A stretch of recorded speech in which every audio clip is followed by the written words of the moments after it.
하나님께서 안식일을 주신 본의가 무엇입니까? 사단에게 매여있던 아브라함의 자손을 풀어주는 데 있었습니다. 누가복음 13장 16절을 보면 그러면 18년 동안 사단에게 매임받은 이 아브라함의 딸을 안식일에 이 매임에서 푸는 것이 합당치 아니하냐고 하셨습니다. 이 말씀은 예수님의 공생의 6번째 안식일 논쟁에서 하신 말씀입니다. 예수님께서 안식일에 18년 동안 귀신에 들려 앓으며 꼬부라져 펴지 못하는 한 여자를 고쳐주셨습니다. 그때 회당장이 안식일에 병을 고쳤다고 비난했습니다. 예수께서는 이런 그들에게 의식하는 자들이라고 책망하시면서 너희가 안식일에 소나 나귀를 마귀에서 풀어 이끌고 가서 물을 먹이지 않느냐 하시면서 하신 말씀입니다. 아브라함의 딸을 고치는 게 맞는다는 말씀입니다. 예수께서 이 땅에 육신을 입고 오신 목적은 아브라함의 자손들을 사단의 매임에서 풀어서 하나님의 영원한 안식, 곧 하나님 나라 천국 영원한 안식에 들어가게 하는 데 있었습니다.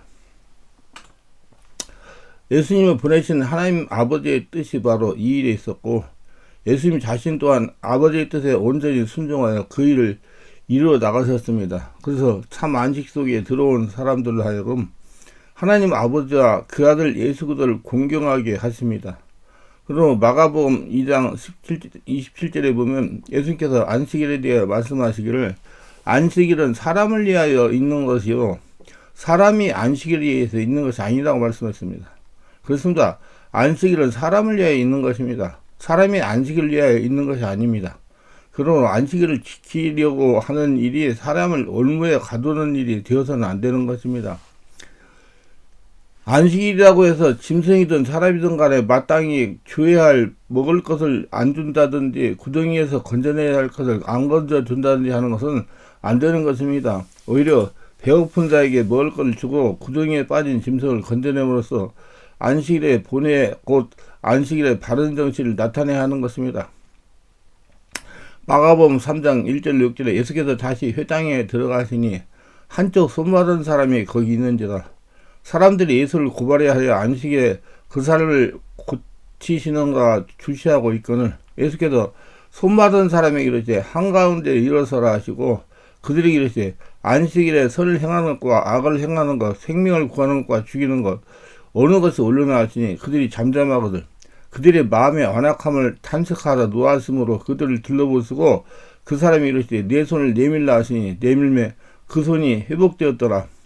이 바리새인들이 나가서 곧 헤롯 왕과 함께 어떻게 하여 예수를 죽일까 의논하니라.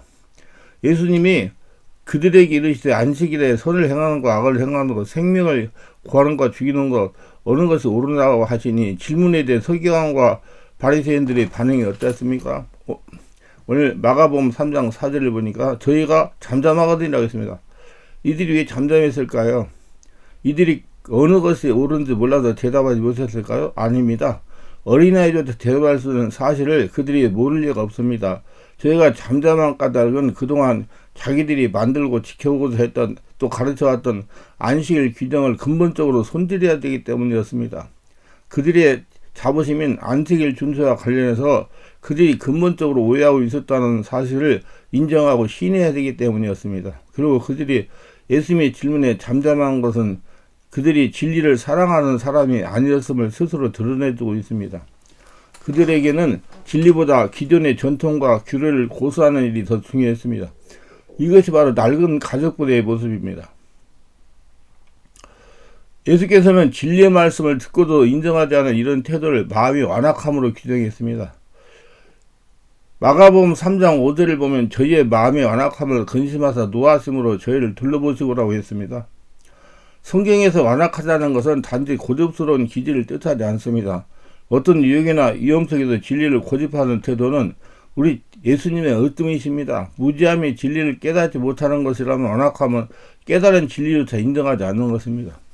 이런 태도는 지금까지 쌓아온 자신의 명예가 무너질 것에 대한 염려, 지금까지의 노력에 무가치성을 인정하고 싶지 않은 마음, 익숙했던 관행을 포기하던 것에 대한 귀찮음, 딱히 꼬집의 이유를 낼 수 없는 지난 삶에 대한 미련 등이 작용할 수가 있습니다. 또한 자신의 죄를 인정하고 싶지 않은 마음이 작용할 수 있습니다. 어쨌든 말씀을 통해서 마음의 분명히 찔림을 받고서도 이전의 삶을 계속 살아가는 것이 완악한 태도입니다. 완악한 태도는 우리 주님을 근심케 했을 뿐만 아니라 노하심으로 죄를 둘러보게 했습니다. 밀밭 논쟁에서 예수님은 자기를 따르는 제자들을 변호해 주셨습니다. 비록 제자들의 허물이 클지라도 제적들의 비난과 정죄를 막아주셨습니다. 반면 오늘 본문에서는 당신의 가르침을 거부하는 자들에게 진노하셨습니다. 여기에 하나님 나라의 양면성이 있습니다. 하나님 나라의 왕이신 우리 주님은 이래도 좋고 저래도 좋다는 태도를 보이지 않습니다. 무조건 갈등의 피해를 평화를 추구하지 않습니다. 하나님 나라의 임함은 그분을 따르는 백성들에게는 완벽한 보호를 제공했지만 그분을 거부하는 대적들에게는 진노를 나타내셨습니다. 우리는 여기서 비록 안식일에 해당이 있을지라도, 즉 예배하는 시간에 예배하는 공간에 있을지라도 우리 주님의 진노에 직면할 수 있음을 볼 수 있습니다. 우리의 어떠한 자입니까? 완악함으로 주님의 진노를 부르고 있지 않습니까? 우리가 우리 자신들을 돌아볼 수 있기를 원합니다. 예수님은 안식일을 어긴다고 비판하는 것을 개의치 아니하시고 치유를 행하셨습니다. 예수님은 안식일보다 사람을 치유하여 자유하게 하는 것이 더 중요했기 때문입니다. 마가복음 3장 5절을 보면 한편 손 마른 자에게 네 손을 내밀라고 하셨습니다. 그 내밀자 곧 그 손이 회복되었습니다. 예수님은 안식일에 설을 행하고 생명을 구함으로써 안식일을 더욱 안식일 되게 하셨습니다. 안식일을 제정하신 하나님의 뜻이 어디 있는가를 사람들에게 더욱 분명히 알게 해주셨습니다. 그러기에 안식일을 하기 위해서 예수님이 하시는 일을 제한시킬 수는 없습니다.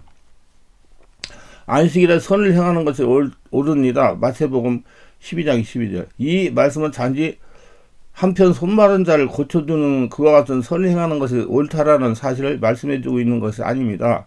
곧 선행을 계도하시는 것이 아닙니다. 안식일에 한편 손마른 자를 고쳐주시는 일을 행하시는 것을 통해서 인간에게 질병이 주어진 부패한 원인이 되고 있는 죄로부터 그들을 지배하고 있는 사단에서 그 죄와 궁극적인 결말인 죽음으로부터 구원하여 그에게 진정한 안식을 누리게 하는 일을 하시는 것이 안식일의 본입니다. 그렇습니다. 이것은 안식일에 내신 하나님의 뜻입니다. 예수님은 자신이 바로 그 일을 하신다고 하신 것입니다. 그에 대한 계시적 증거로서 예수님은 한편 손마른 자를 고쳐주시는 표적을 행하셨습니다.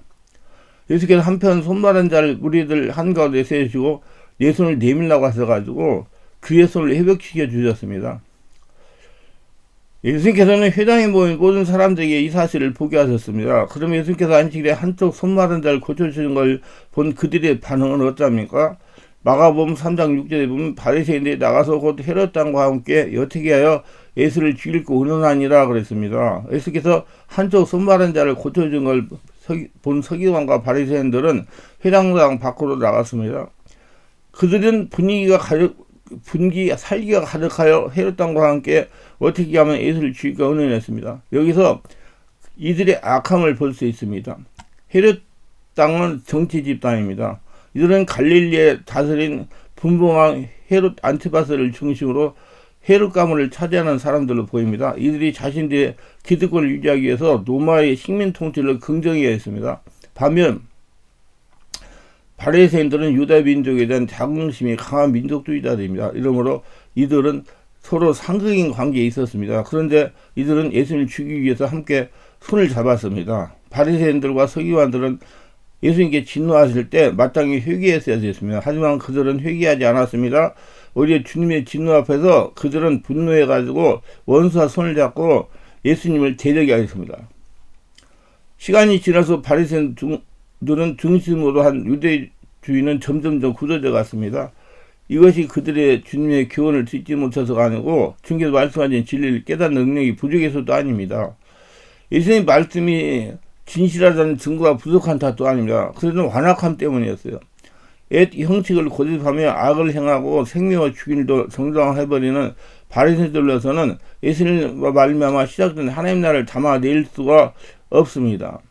하나님 나라의 왕은 어떤 분이시며 그 백성은 어떠해야 하는지를 그들을 통해서 도무지 드러낼 수가 없었습니다. 예수님과 제자들 공동체를 품을 수 없었습니다. 옛 형식에 집착하는 그들의 완고함이 너무 경고했기 때문입니다. 마침내 그들은 헤롯 왕과 손잡고 예수님을 죽이고 모여했습니다. 바리새인은 옛 형식에 집착하는 시간이 길어질수록 과연 그들의 악을 행하고 생명을 죽이는 자라는 사실이 드러났습니다. 경건한 모습 속에 감춰져 있었던 불경건함이 속속 드러났습니다. 그들의 신앙은 하나님 앞에 있다는 의식이 없는 신앙이었고 참된 진리를 추구하지 않는 신앙이었습니다. 예배 공동체 속에서 속한 자에 대한 사랑이 없다는 사실로 드러났습니다. 그들에게는 사람들로부터 칭찬과 존경을 받는 것이 중요했고 지금까지 누려왔던 명예와 권세를 지키는 것이 중요했습니다. 그래서 기능이 다했음에도 옛 형식을 끈질기게 붙들고 놓지 않았습니다. 성경 분명히 명령하고 있습니다. 경건의 모양은 있으나 경건의 능력을 부인하는 자니 이 같은 자들에게서 내가 돌아서라. 디모데 3장 5절. 예수께서 그들의 완악한 자로 평가하셨다면 성도의 평가도 그래야 됩니다. 주님을 바르게 따르려는 마음가짐이 있으나 허물이 큰 사람은 오래 참고 변호해주고 격려해줄 필요가 있습니다. 하지만 진리를 알고서도 복종하지 않는 태도는 대적자의 마음입니다. 내가 사랑하는 분이 사랑하는 자라면 나도 사랑해야 바탕합니다. 하지만 내가 사랑하는 분이 대적하는 자라면 나도 대적해야 됩니다. 그러나 제가 진정으로 그분을 사랑하는 것입니다. 그럴 때도 물리적인 힘으로 대적하라는 말은 아닙니다. 진리의 말씀을 담대하게 선언하며 진리의 말씀대로 살아가는 활동을 통해서 대적해야 됩니다. 그래서 완악한 반응을 보인다면 이전에 존경했던 자라 할지라도 돌아서야 됩니다. 예수께서는 공생의 시작부터 하나님 나라가 가까워지니 회개하고 복음을 믿으라고 하셨습니다. 예수님은 하나님 나라를 건설하는 왕으로 오셨습니다. 그래서 그분은 사역의 시작과 함께 권세 있는 교훈과 능력으로 백성들을 모으시고 실제로 당신의 나라 이 땅에서부터 통치하셨습니다. 이때 그분의 권세를 인정하고 순복하는 자를 은혜를 받았습니다. 하나님의 백성이 된 것입니다. 하지만 바리새인이나 헤롯 땅처럼 주님의 권세에 복종하지 않는 자는 적지적 백성이 되었습니다. 하나님의 백성은 시간이 지나서 점점점 말씀에 복종하면서 주님께 신뢰와 소망과 사랑을 둡니다. 하지만 대적적인 자들은 점점점 진리를 부담스러워하고 주님에게서 멀어지며 대적합니다. 우리는 주님의 권세에 복종하든지 아니면 거부하든지 둘 중 하나를 반드시 선택해야 됩니다. 그 중간지대에 머물러 있을 수 없습니다. 복종하면 거부인 겁니다. 우리는 어떠합니까? 오늘라도 안식일 준수와 관련하여 그 이해가 달라 교회가 서로 대립하는 양상을 띠고 있습니다. 주일은 안식일에 지속적으로 어떤 일이 해서도 안 된다는 것입니다. 예배는 물론이고 오락, 운동, 출근, 대인교통 등 모든 분야에 걸쳐 중단하고 오직 예배와 및 그와 관련된 일만 해야 된다는 것입니다. 반면에 전혀 반대의 견해를 갖고 있는 분들도 있습니다. 신학시대는 복음시대의 율법시대가 아니라 그러므로 이런 율법과는 상관이 없다는 것입니다. 그러면 예배는 무엇이냐? 예수께서 그 하나님에게 예배하라고 했습니다. 요한복음 4장이지 여자여 내 말을 믿어라. 이 산에서 말고 예루살렘도 말고 너희가 하나님께 아버지께 예배할 때가 이르리라. 사마리 여인은 예배 장소를 중요하게 생각했습니다. 그러나 예수님은 이 산에서도 아니고 예루살렘도 아니고 아버지께 예배하는 데가 해야 된다고 했습니다. 예배를 어디서 드리냐보다 예배를 누구에게 드리냐가 중요하다고 말씀하신 것입니다. 예수님은 하나님을 예배하러 갔습니다. 세상 사람들은 누구를 섬깁니까? 로마서 2장 21에 그들이 하나님의 진리를 거짓 것으로 바꾸어 피조물을 조물보다 더 경배하고 섬기자 그랬어요. 보이는 사람을 더 섬긴다 그 말이에요. 사람들은 피조물이 금은동 나무 돌로 우상을 만들어 절해야 섬깁니다. 카리스마한 사람을 섬깁니다. 성경에 보면 바알, 아세라, 아스다로, 금오스, 다곤 등 많은 신들의 이름이 나옵니다. 출애굽기 32장에 보면 모세가 산에 올라가고 밑에 있던 아론과 이스라엘 백성들은 금수가지를 만들어 놓고 이스라엘아 이는 너희 애굽 땅이 된 너희의 신으로다 하고 제사를 드렸다고 그래요. 한국 사람들은 돼지머리를 상인에 올려놓고 절하고 섬기기도 합니다. 출애굽기 20장 3, 4절에는 너는 나 외에는 다른 신들을 내게 두지 말고 너를 위하여 새긴 우상도 만들지 말고 그것들에 절하거나 섬기지 말라. 분명히 말씀했습니다. 성경은 오직 하나님께만 예배하라고 하셨습니다. 예배 대상은 하나님입니다. 우리는 예배 드린다고 하면서 사람에게 드릴 때가 종종 있습니다. 기도를 해도 사람 듣기 좋은 기도를 드립니다. 헌금을 해도 사람 의식할 때가 많습니다. 찬송을 부를 때도 하나님보다 사람을 의식할 때가 많습니다. 여러분 하나님께 예배 드리는 성도가 되시기를 바랍니다. 햄릿 비처라는 유명한 목사님이 있었습니다. 이분은 너무나 유명한 설교가입니다. 설교를 너무나 잘하기 때문에 하나님 없이 그 목사님의 설교만 들어도 은혜 가지고 예배가 될 정도입니다. 비처 목사님이 주일날 귀를 비고 다른 강사 목사님 오셨습니다. 초청된 목사님이 설교를 하는데 성도들이 재미가 없다고 속닥속닥 대더니 사람이 일어나서 나가기 시작했습니다. 그래서 목사님은 여러분들 오늘 비처 목사님께 예배드리러 오신 분들은 전부 퇴장해 주시기를 바랍니다. 그리고 하나님께 예배드리고 싶은 분만 앉아 계십시오라고 했습니다. 그렇습니다. 예배는 하나님께 드리는 것입니다. 자칫하면 목사를 보고 그 목사에게 예배드릴 위험성이 있습니다. 그러나 우리 예배 중심은 목사가 아니다. 그 목사를 통해서 하나님이 예배하는 것이야 됩니다. 여러분 하나님만 예배하시기 바랍니다. 하나님도 예수님도 사람의 명을 받지 말라고 그랬어요. 요한복음 4장에 예수님은 하나님 영이시니 예배한 자가 영과 진리로 예배할지니라 그렇게 말씀했습니다. 하나님 영이시다 하면 하나님은 물질적인 존재가 아니라는 겁니다. 그래서 우리 눈으로 볼 수 없고 손으로 만질 수 없는 무소부재하신 하나님이신 겁니다. 살아계신 하나님이십니다. 안 보이지만은 만약 우리의 눈으로 볼 수 있는 하나님이시라면 그 앞에 가서 절을 한다든지 형상에 입을 맞추면 섬겨야 되는데 눈으로 볼 수 없는 하나님이시기에 우리는 영적 존재로서 만드셔서 영이신 하나님께 예배할 수 있도록 하신 것입니다. 그래서 사람은 영과 육체의 두 부분이 있습니다. 우리 영으로 예배를 드릴 수도 있고 육으로 예배를 드릴 수도 있어요. 그래서 영으로 예배하는 것은 어떤 말인가요? 영은 성령을 말합니다. 성령으로 거듭난 사람이 성령의 인도를 받아 드리는 예배를 말합니다. 예수를 죽고 예수를 전하 성령의 지배 인도받는 사람이 드리는 예배를 영으로 드린다고 하는 거예요. 육으로 드리는 예배는 내 방법, 내 생각, 내 의지, 내 식대로 몸으로 드리는 예배입니다. 몸이 교회 갔다 하는 것 그것만으로 하나님께 예배를 드렸다고 생각합니다. 하나님께 말씀을 귀로 듣고 머리로 이해했다고 입으로 찬송을 크게 불렀다고 손으로 헌금을 드렸다고 우리가 하나님을 예배하는 본질의 자리인 영혼입니다. 영혼은 영과 진리로 예배를 드려야 돼요. 성경이 영으로 드리는 참된 예배는 고린도서 14장 15절에 사도 바울은 내가 영으로 기도하고 또 마음으로 기도하며 내가 영으로 찬송하고 또 마음으로 찬송하리라 해서 로마서 12장 1절 너희 몸을 하나님께 기뻐하시는 거룩한 산제물을 드리라 이는 너희가 드릴 영적 예배이라고 했습니다. 참되게 영으로 예배하는 것은 내 영혼이 성령 인도하심에 따라 성령의 지배에 따라서 내 몸과 마음과 뜻과 정성과 힘을 다해 예배하는 것입니다. 내가 예수를 죽고 예수 찾아가지고 영과 진리로 예배를 드리는 거예요. 성령으로 드리는 거예요. 그러므로 나의 몸만이 아니라 나의 영혼이 몸과 마음과 뜻과 정성을 힘을 다하여 하나님 앞에 나가야 되는 것이고 나의 입술만 아니라 나의 영혼이 온몸이 하나님을 찾아가야 되는 것이고 나의 기만이 아니라 나의 영혼이 온몸이 하나님 말씀을 드려야 되는 것입니다. 그래서 제가 온몸 기도 자꾸 말씀 드리는 거예요. 나만의 손만이 아니라 나의 영혼이 드려야 되는 것입니다. 온몸이 그것이 영으로 드리는 참된 예배를 예수께 가르쳐 주신 것입니다. 그래서 물과 성령으로 온전히 거듭나서 성령의 지배인도 가운데 성령으로 예배를 드려야 되는 거예요. 무엇보다도 예수께 이 땅에 오신 목적이 무엇인지 알게 해주시기를 원합니다. 그래야 바리새인들과 서기관들과 같은 완악한 마음을 회개하고 주님 앞에 겸손히 나갈 수 있기를 바랍니다. 영과 진리로 예배를 드리기 원합니다. 죄인을 부르신 우리 주님 앞에 믿음으로 나아갈 수 있기를 원합니다. 그래야 주님 안에서 죄사함 받고 주님이 주시는 참된 안식을 누리는 복된 자들이 되게 해주시기를 바랍니다. 그래서 주일날도 아브라함의 딸을 매임에서 푸는 것이 맞습니다.